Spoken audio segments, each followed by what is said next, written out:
So we are honored to have the Vice Chair of the California Energy Commission, Siva Gunda, here with us this morning to serve as today's keynote speaker. Commissioner Gunda's talk is entitled Reaching California's Clean Energy Goals Reliably and Affordably Under Climate Uncertainty. Given his role as Vice Chair and one of the 5 commissioners leading the California Energy Commission, he is uniquely positioned to speak to how we can decarbonize our energy system safely and affordably amidst the heat waves, wildfires, and droughts associated with the changing climate.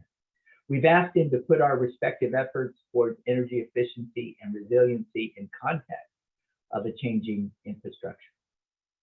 Vice Chair Gunda knows us well here at UC Davis and at the Energy and Efficiency Institute, as Kurt just shared with us. He spent over a decade on campus, first as a graduate student and then as a staff member at the Institute, directing our research programs. He then transitioned to the Energy Commission and has blossomed in his various roles there. As Kurt said, I joined at UC Davis after he had left us for the Energy Commission, but I've heard directly from many people here about how thoughtful and genuine Vice Chair Gunda is as a scholar and a person. Governor Newsom and California are fortunate to be able to call on him for his service to the state, especially during such challenging times. And of course, we here at UC Davis are fortunate to call him one of our own. Please join me in virtual applause in welcoming Vice Chair Gunda today to your respective screens. We really appreciate his time with us today. Siva. Hello, thank you, Professor Kasak. I hope I'm coming off clear. Okay, great. I'm gonna try and share my screen here, just a moment, so if you can let me know if it's going okay. Can you see me okay, the slides? Yes. Oh, great, awesome, wonderful. Just wanna begin by thanking Professor Kasak. It's just a very, very generous, for your generous words. I'm in debt and gratitude of UC Davis and all my colleagues and friends there for over a decade, starting with Kurt, Ben, Josh, Ali, and now you and many others who work in different centers there. I think I just wanna begin by saying thank you so much for helping educate me, mentor me, and helping me get on a path to serve the state of California.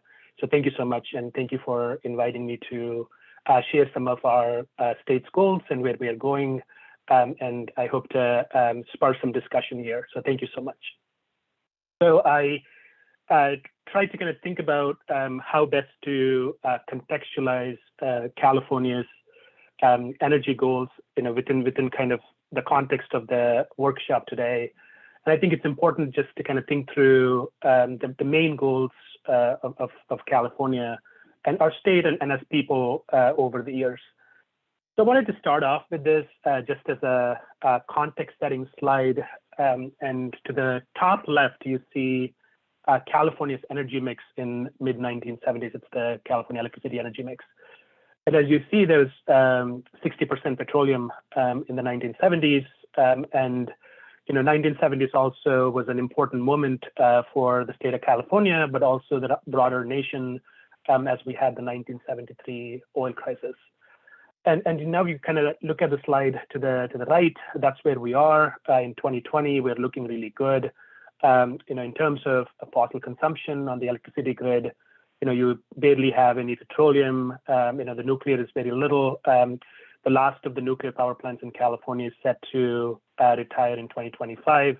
The Diablo Canyon, we have the hydro, we have coal is non-existential anymore, and we have dependency on natural gas as a key source of our grid.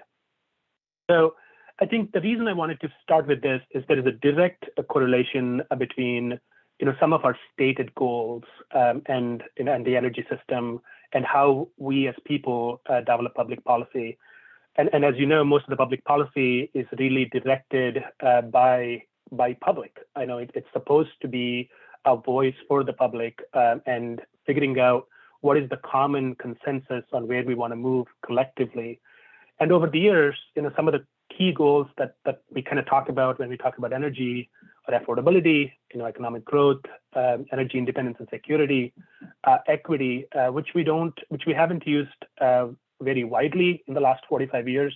It's becoming more of a conversation in the last 5, and I really hope it becomes a core principle that we direct our energy systems by.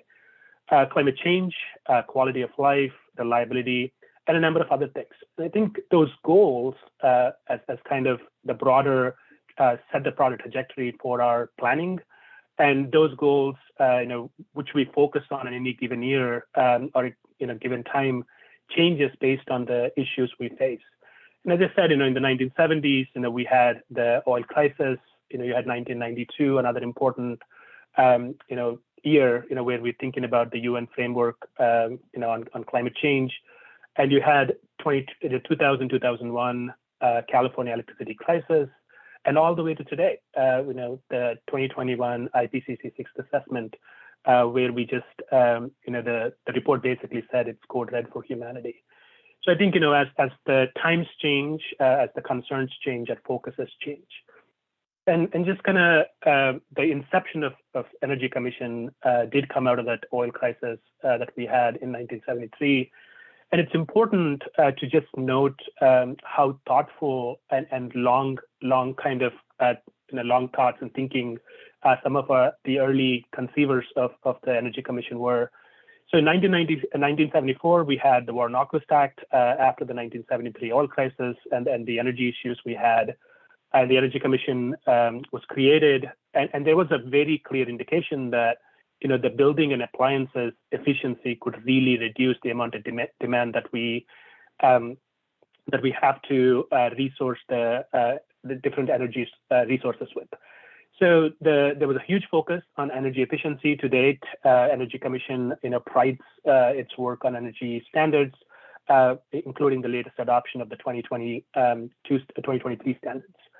Another important element was the energy forecasting, which we can broadly think about as analytical work that really kind of sets the stage on what is the future energy demand for the state and how do we plan for it. But an important element in 1974 was also the creation of kind of the R&D need to look at non-conventional energy resources. There was a recognition at that point, whether it's directly climate change or partially, it was more of a need to diversify our dependence on different sets of energy resources. So over the last 45 years since the inception of the Energy Commission, the resource mix has dramatically changed. There is a lot more focus on climate and environment. There's consensus in California, more broadly in the states and globally. The population of the state doubled in the last 45 years. But overall, the energy usage per capita has stayed constant in the state of California, thanks mostly to the energy efficiency standards and efforts we have as a state. So to today, the kind of stated goal by the administration, by the governor, when we kind of sum it up as to what we're thinking about energy, we talk about 3 things: clean, affordable, and reliable. But an important element there is it's for all Californians. It has to be for all Californians. As we transition, equity has to be an important part. So before I kind of jump into kind of talking about the different paradigms and timeframes that we think through the planning, I just wanted to kind of touch base at a very high level how we do planning. So as we kind of go from a 25-year outlook to a year ahead outlook, the kind of demand and supply conditions, largely become more clear, in the 25-year timeframe as we think about the 2045 goals. It's a lot harder to think about where we are going, and it's a lot of uncertainties there. But as you go closer, the uncertainties, gets diminished. But also, as you get closer, it's important to note that you cannot make sudden changes in terms of procuring or changing the system. And you really have to work within what you have. And that means, you have to think through what contingencies can we do in any given year based on the uncertainties. So this is a high level kind of look at, kind of thinking on that scale, which is, in 25 years timeline, 10 to 25 years, we kind of talk about the climate goals. That's where the scoping plan comes in. That's where the SP100 comes in, which is a significant part of my discussion today. And then you go into the 10-year timeframe where you kind of really think about the procurement needs. You're saying this is how much resources we need to add to the grid, and this is how we are going to make upgrades to the grid. This is the transmission that we're going to plan, and so forth. And then finally, as you come into the year ahead timeframe, the fourth one there, that's where we really depend on contingencies. And this overarching view is really critical as we think through how we plan for a system that's both ambitious, bold, but also ensure reliability and equity, affordability. So here's kind of a high-level look at the decarbonization pathways for the state of California. This work was commissioned in 2018 by CEC, which has become now kind of the way to do long-term pathways. It was done by E3, a consulting group, which continues to support a number of state agencies today. And what this is showing here is the demand forecast on the electrification or the electricity demand in 4 different decarbonization pathways for the future. So what I want to take away from this is a couple things. One, no matter what particular pathway we want to take, whether it's high electrification, high biofuels, high hydrogen, regardless of whichever pathway we take, the amount of electricity demand on the grid is going to drastically increase.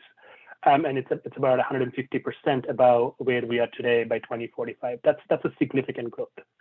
The second thing is out of the 4 boxes that you see there, the high electrification scenario has been broadly agreed upon, and there's a consensus that it would be the most cost-effective pathway.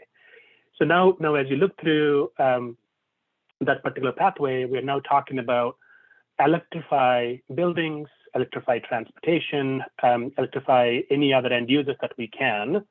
And those we cannot, we are going to continue to move towards decarbonized, our low carbon or zero carbon fuels. Whether it might be RNG moving forward, or hydrogen, or kind of a CCS attachment to a number of RNG kind of facilities. So we're looking at a future where electrification is coming, and we really need to plan for it. And the idea is then, as we electrify, if we can decarbonize the grid, then you've kind of reached that stated goal of kind of cutting down the emissions. So that kind of leads us into the SP100 Bill, which was passed in 2018 in California. I tried to set this up. I know we have a few international attendees, so I just wanted to make sure I set this stage. Those in California might know a number of these things, but wanted to set this for the broader discussion of the group here. So the SP100 Bill, which was passed in 2018, is really a landmark legislation that requires all of the retail electricity sales in California to come from zero carbon resources by 2045. So that's a huge and ambitious goal. And as a part of that bill, also the RPS, the Renewable Portfolio Standard, has been increased from 50% to 60% by 2030. So we are currently on path to 50% by 2030, but this kind of gets us to a 60% pathway, or requires us to get to a 60% pathway. It also required the CEC, the CPUC, and the CARB to kind of think through collectively and develop a joint agency report in consultation with the balancing authorities like CAISO and others to think about, whether this is feasible, how do we get there, and some of the high, kind of broad strokes of the law. And this needs to be developed every 4 years. So the first one was released in 2021, and the next one's going to come in 2025. So before we go in there, let's kind of just talk through the 2019 greenhouse gas emissions. So as you all know, most of you in California know, about 40% of our emissions come from transportation. But if you really look at the industrial sector and take the refineries and petroleum, you're looking at about 50%. You have the electric grid at 14%, but as we talk about electrification, we have to continue to keep those emissions low as we decarbonize the rest of the sectors. And the other major one that we always talk about is the residential and commercial. Industrial is seen as a hard to electrify sector, and then other decarbonization pathways have to be thought through for industrial. So coming back to the SP100 goal, I think it's kind of a few important things, in terms of the stated goals. Obviously, as we reduce the emissions and then move to zero carbon, and even reduce the combustion to some level, you're looking at improved, climate impacts, but also improving public health issues. It also really supports our equity goals, which is, today the disadvantaged communities or low-income neighborhoods, really bear, disproportionate amount of, emissions and air quality issues, and then really have a huge burden on health. And I think as we transition to clean energy and as we transition to electrification, there is an opportunity, huge opportunity for an equitable kind of health for all Californians. But the rates have to be really thought through, and how do we ensure reliability. So kind of going from there, it's also important, it restores and creates clean energy jobs. It's not a one-to-one as we move towards the clean energy transition. But there is going to be there is a number of studies that are being conducted, and the just transition work that is being worked on today for California really sets the stage on the opportunities for a number of these clean energy jobs.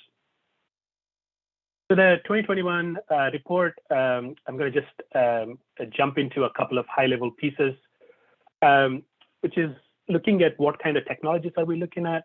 Obviously, anything that is RPS eligible, that includes hydro, existing hydro, geothermal, bioenergy, solar, wind, all of that is eligible as a part of the SP100 work, but also any other emerging technologies that could be zero carbon on site. So here's kind of a high-level kind of summary of what we are talking about. Today, the state of California is about 80 gigawatts system. We look at the CAISO, it's about 60.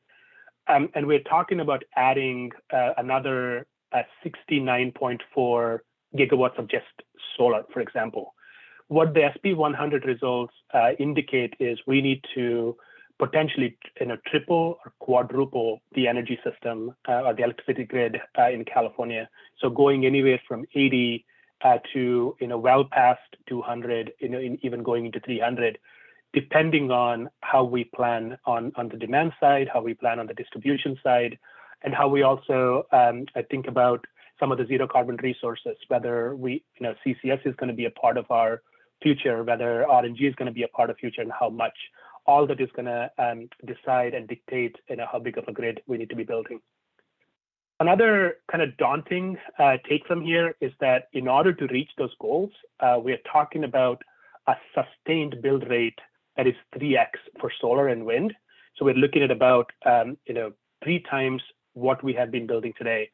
For example, solar, we add about a gigawatt each year on the utility scale.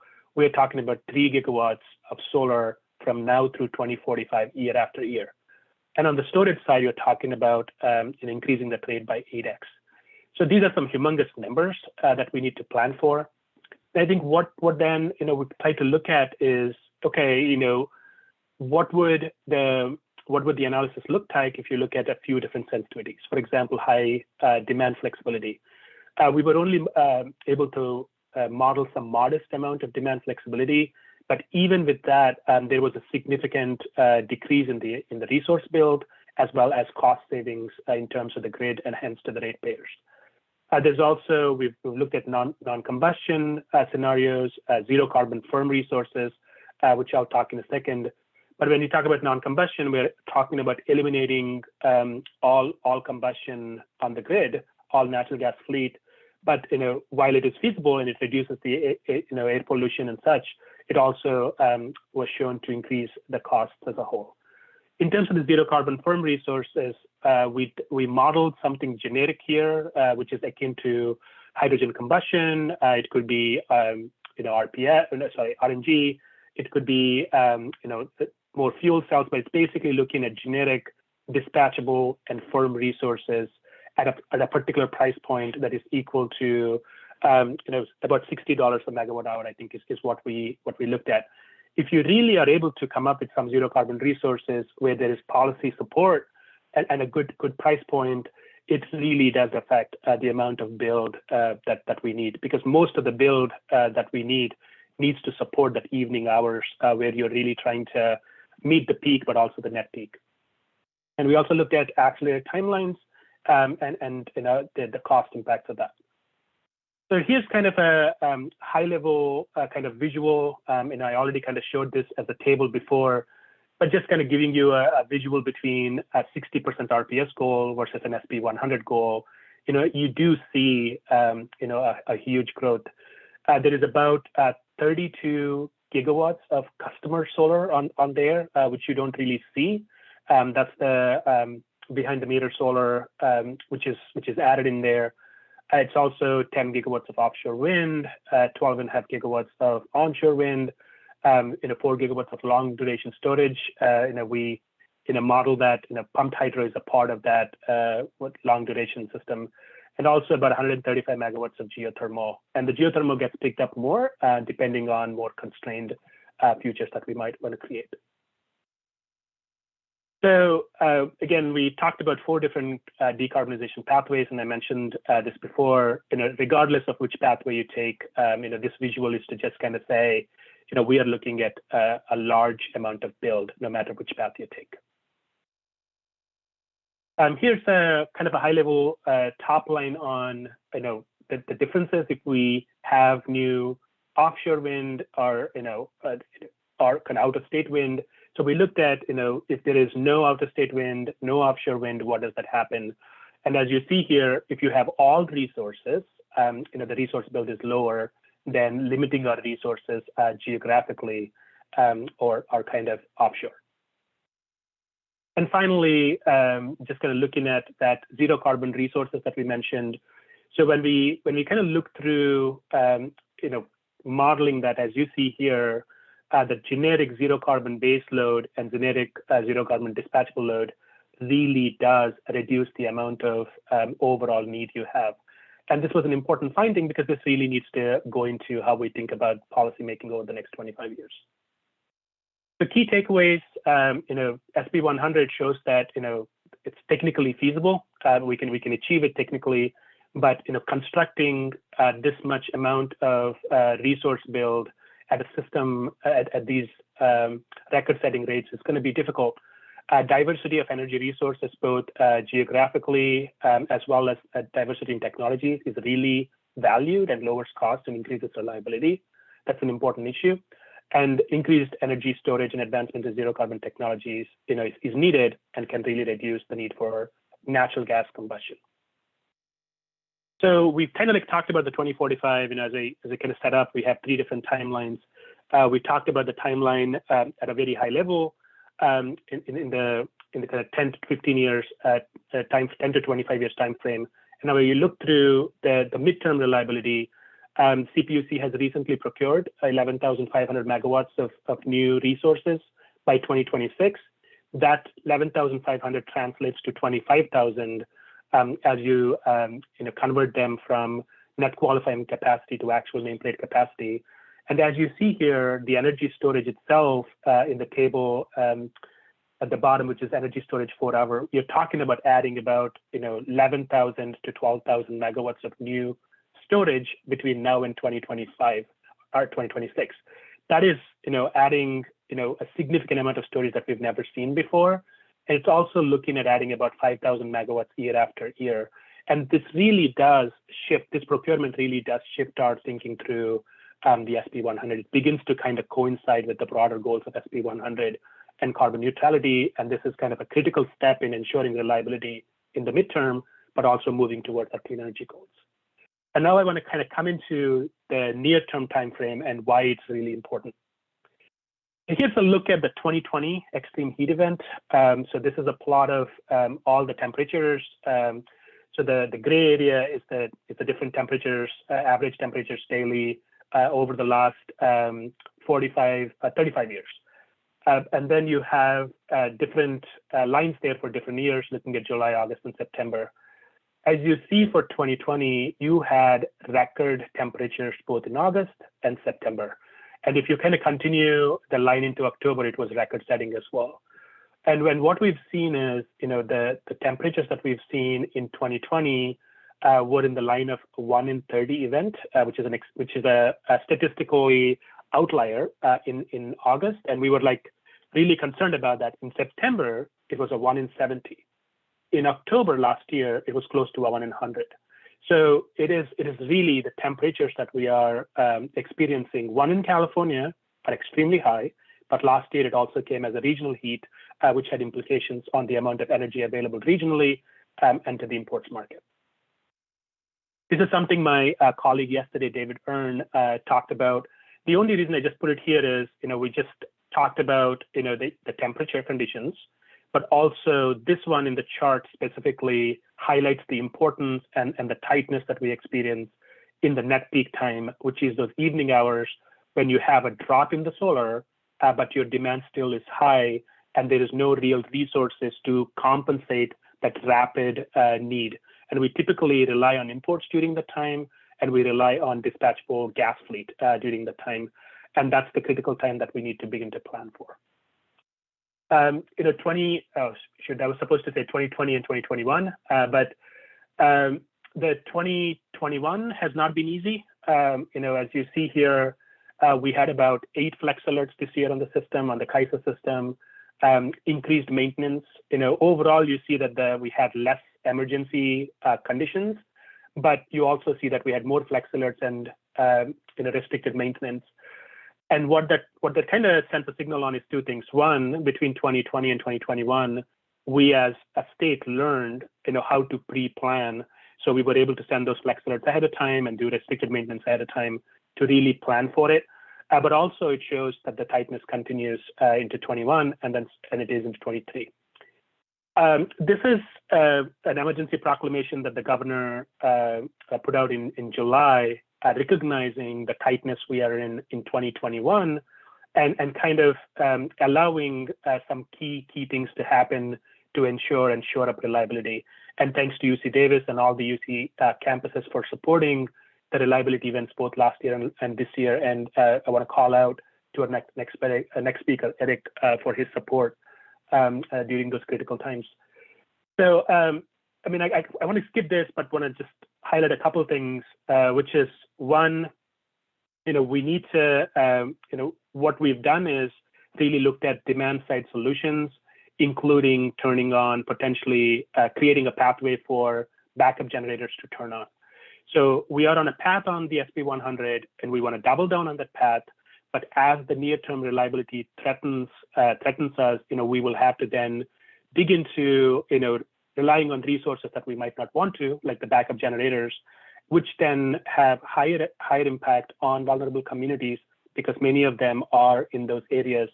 And then you're basically, making the reliability issue, again, points to the inequities in the energy planning. Here's a 2022 look. 2022 is not going to be easy. This is under extreme conditions. We are still looking at a significant shortfall next year. These numbers are getting better. There was some decisions yesterday at the Water Board that provide some support, and CPUC is taking a number of actions to increase procurement, which will reduce that 4,300 megawatts, by a couple thousand, but you're still looking at 2,000 to 3,000 megawatts of need next year under critical situation. So just kind of going into the lessons learned. So I think it's most important, climate crisis is here. I think I'm really glad that we live in a state that there's a broad consensus that it is here. It's not just heat waves, it's drought, it's fires. We had a very tough reliability situation this year on July 9th, where the smoke and the fire just knocked out our transmission lines, coming from the Northwest, which kind of dropped our import capability by 4,000 megawatts in a moment. And those are big issues. And when you're talking about margins of 4,000 megawatts, that is a huge number to lose. Net peak continues to be tight. The electric system is rapidly transitioning, and there is not enough historic information to really think about how to plan for the future. So you really need to develop scenarios. Reliability and equity are going to be key for our clean energy transition. And finally, demand side management is critical. So before I end my presentation, I wanted to go into just the demand side equation, given that we have a lot of campuses that are attending today, and specifically wanted to talk about AB 3232. So AB 3232 requires the CEC to develop an assessment to look at what the pathways are to reduce the emissions in buildings, residential and commercial, by 40% below 1990 levels by January 1st, 2030. It's an extremely ambitious goal. And the reason why I wanted to talk about this is to really kind of think through, how do we begin to marry the demand side and the supply side. Here's some broad strategies that have come up. Obviously, building electrification is a key pathway, decarbonizing the electricity system, distributed resources.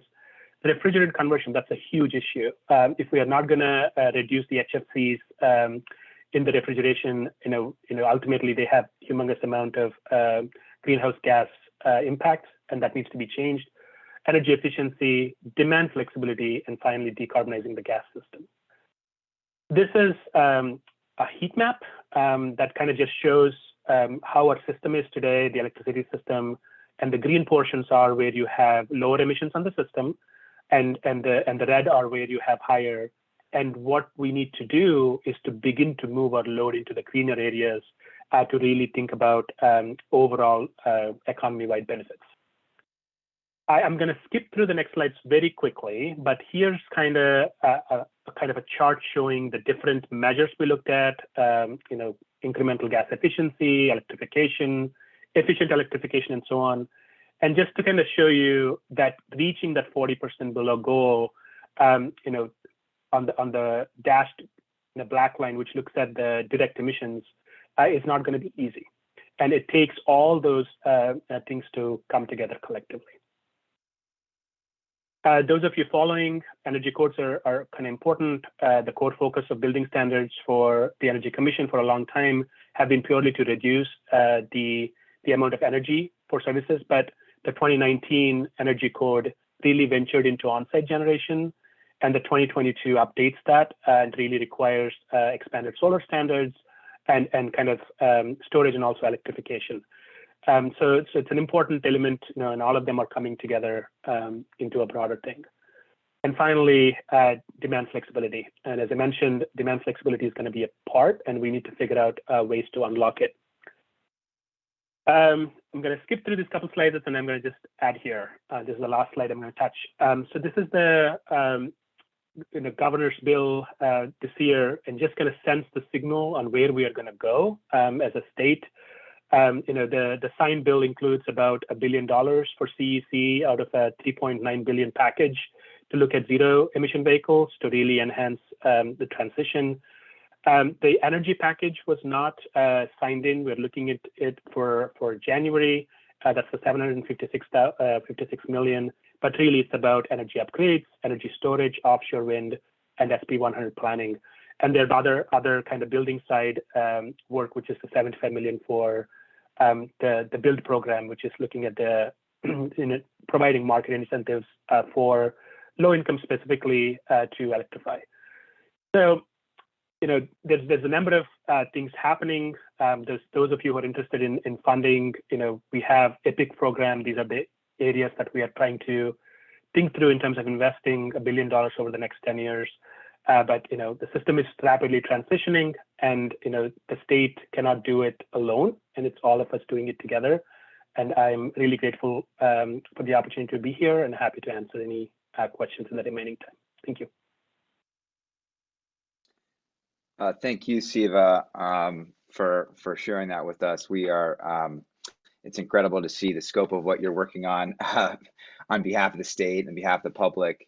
And it's incredible. Just, we started on when you were a student here working on smaller projects, and now to see all that you're working on is incredible. And of course, what you're doing with California has implications around the world, right? Because a lot of the lessons learned that we have translate. So we've got a range of questions already, not surprising. And they're I'm going to organize them for you kind of in a similar way that you organized your talk, thinking about kind of longer range questions and then to the shorter term. So one of the first questions we got was around SB 100, thinking about kind of our strategy for 2045. And we talked about 100% clean energy for 2045, but how large a share will electricity constitute in the total energy balance by then? And does SB 100 address the rest of the energy balance? Yeah, good question. I do not have that number on the top of my head, but I think in terms of the electrification, I would probably put it close to 70, 80% would be probably on the electrification side, on the electricity side. So I would imagine SB 100 will be close to that. I think that the things that we're talking about not being electrified in the economy are really the ones which are hard to decarbonize, whether that's the aviation on the transportation side, marine vehicles, that's on the transportation side. I think medium duty, heavy duty, I think we have a plan for electrification. Some will be on the hydrogen side and the natural gas side. And the more broadly, the hard to electrify industrial sector. So I don't have an exact number, but I would imagine it's a share close to 3/4. And then as part of that, solar growth you mentioned is going to be critical to achieving that goal. When you're thinking about solar growth scenarios, are you accounting for increases in efficiency? In particular, how much of the solar that we're expecting would be located in California versus imported, so the out-of-state solar? And then are there concerns about opposition to land use for utility scale solar and transmission line corridors? And I suppose that also translates to wind as well. Yeah, absolutely. Great question. So the build that I kind of mentioned in the report as it pertains to solar is all in state. So you're looking at all in state build. And specifically, I think if I follow the question, second part of that, in terms of land use, that's a real concern. Since the report was released, the state, jointly, so basically CEC, CPUC, CAISO, and as well as CARB, all of us working together towards SB 100 implementation. And one of the core issue that kind of came up is the land use constraints, and both on more resource build on the solar, but also transmission lines. So one of the critical things that this discussion opens, again, goes back to the demand side resources and the distribution side resources. I think it becomes important that we reduce the overall need for the resource build at the utility scale to some level, to some meaningful level. Obviously, it has to be cost effective. And when I say cost effective, one of the things we don't do well in terms of equity is really think about non-energy benefits. So once we take the non-energy benefits, maybe the distribution side becomes more kind of cost effective. That's something we're looking at this year. But yeah, I think the concerns that are kind of raised are real, and I think our real issue will be land use, and we need to really think through how to plan for that. I don't know if I missed anything else, Ben, in there. I think there was another question in there. I think you addressed it. I think you addressed imports and also kind of the land use and transmission issues, so that those are included in there. I think one question that came up multiple times was more of a medium-term question, which is looking forward to the Diablo Canyon shutdown and what the implications are for both our decarbonization goals, but also our resiliency and our ability to meet our power needs. Yeah, great question. I mean, I'm glad it's really good questions. Again, I want to recognize the spirit of the question. The retirement of zero carbon firm resources that are about 2,000 megawatts is going to be a blow in terms of the reliability and resiliency. But as we all know, we have a nuclear moratorium in California, and there was plans to close the nuclear power plant for a long time. So I think in terms of the reliability, as I mentioned, the midterm reliability proceeding at the CPUC that ordered the 25,000 megawatts of new resources, that is really key for ensuring reliability in the midterm timeframe. And I also kind of mentioned the scale at which we need to build. We're not talking about adding 5,000 megawatts year after year between now and then of clean resources. Given the transmission interconnection issues, that is going to be something we need to press forward. There are a few steps taken by the governor's office, specifically Govs is kind of putting together a team to track projects for the next 5 years and ensure that we get there.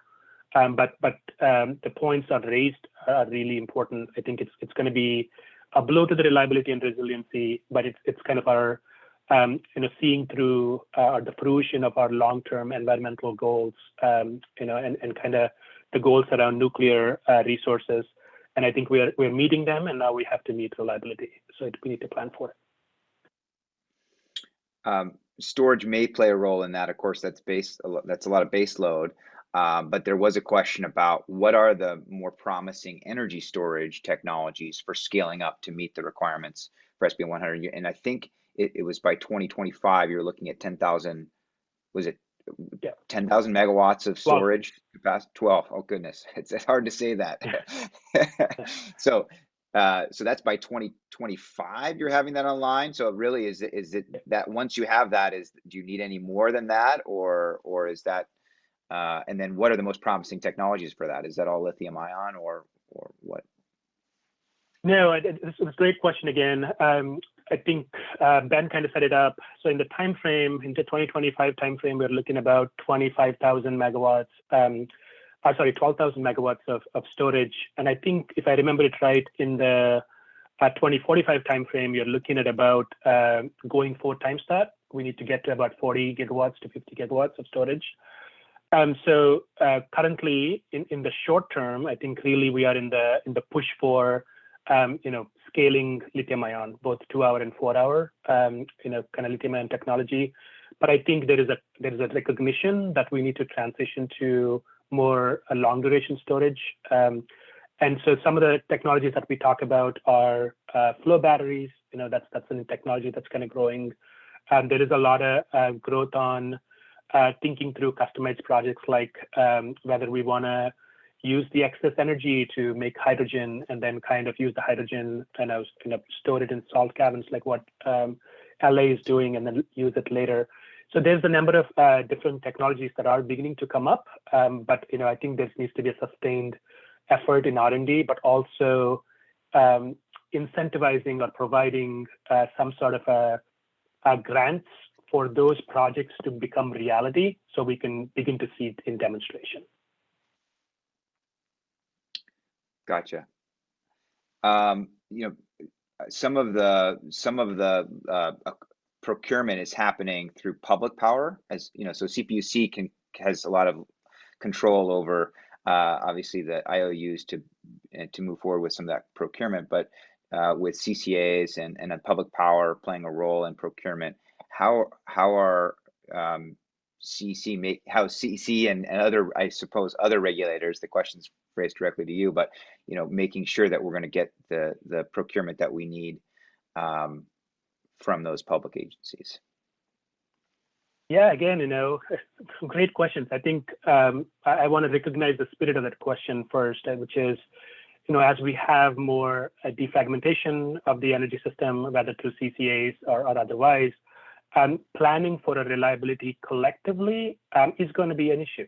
But that doesn't mean, so that's the recognition, right? That's the spirit of it, which is as we have, a number of, CCAs or other entities that might come up to procure resources, are we able to, as a state, provide reliability as a whole? And I think that's wherein the answer lies, which is the planning. So there is active discussions now and forums to collaborate with CCAs, POUs. For example, the IRP plans for the POUs are kind of reviewed by CEC. So that's the part of CEC's function. So there are venues to look at it holistically, and there has been a lot of coordination efforts, recognizing that we all need to work together to make sure reliability for the state is not at risk. All right, I'm gonna ask you two more questions here because we're kind of running up against the hour. Again, really appreciate your time, and I was going to ask you softball questions, but we've got a hardball kind of crowd. I guess it's World Series, and everybody's excited about it, so they're throwing hardballs at you. So this is one sort of hardball question, which is, as the plan, as the state plans to address this balance of decarbonization, which then has potentially higher costs, and then we're dealing with resiliency issues. The impacts for businesses and industry, may result in leakage, right? Them just discontinuing their operations in California. So how is the state thinking about this, and what can we do to address this? Yeah, I mean, I think, Ben, thank you for kind of putting the hard questions out, right? It's important. I think these are important things to discuss. So again, I think the way I kind of think about these difficult questions are, first of all, recognize that they exist, and then we need to think through how do we solve it collectively. So at a very high level, on the impact of rates question, as we think through the rates today, majority of the rate increases that we're seeing, that are projected into the future, are really not coming from electrification or decarbonizing the grid. They're coming from, a huge chunk of that is really coming from our mitigation of wildfires and such. So the question then becomes, whether is it kind of time to think about alternate ways of funding, for example, wildfire mitigation. So recently, the kind of joint agencies collectively sent a report to the governor, looking at how can we advance or accelerate the SP100 goals, given the crisis we're in. And one of the things that was recommended in that is to think about alternate ways of financing some of those, public good expenditures rather than coming out of ratepayers. So I think that's an important element that the state has to grapple with, and I think it's a recognized issue. And there are both, discussions at the legislature level, but also at PUC, which put together an en banc to specifically talk about that issue. So I think first there's recognition and awareness of the problem, and I think there are some solutions being proposed on how to move that. But I think we'll have to watch and see how they play out. Again, in the public policy, there's a lot of perspectives, and we need to think about what might come up. There's some really good thought leadership coming though on some of the solutions.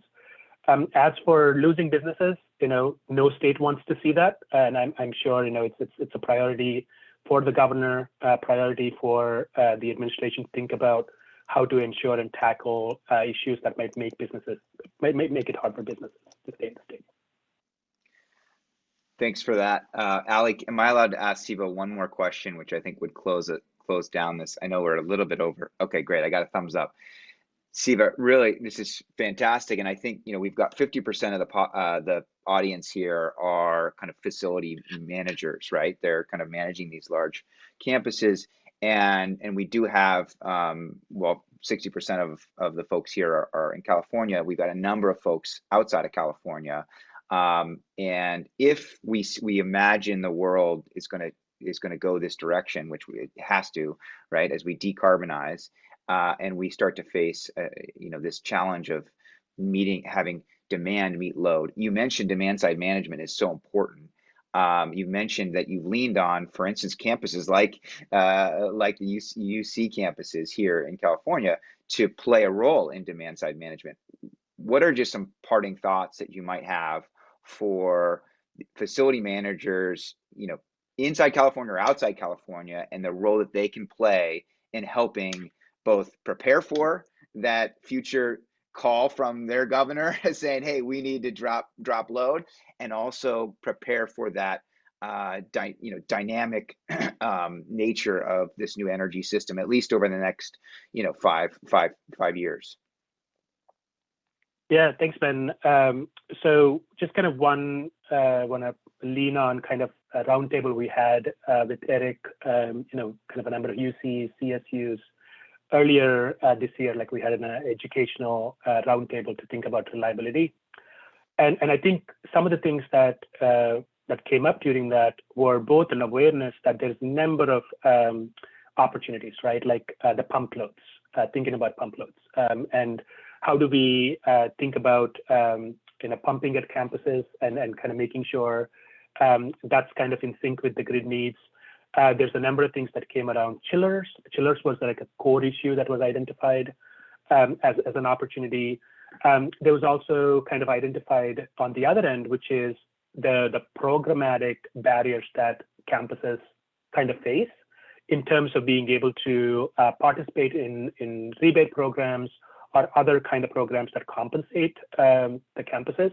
So I think what we've collectively agreed on is to think through, kind of come up with kind of a best practices and opportunities, chillers and other things that came up, but also think through what are the barriers and how do we reduce them.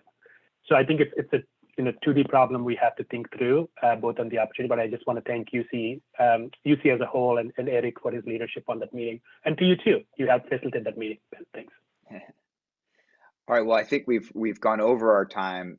Siva, really appreciate you spending the morning with us and inspiring us for the rest of today's discussion. So round of applause from everyone, even though everybody's muted. So, but I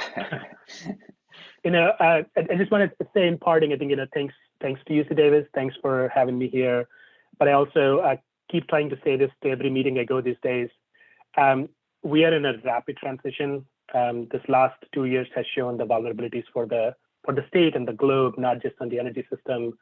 We are in reckoning on the justice side. We are on a reckoning in terms of health.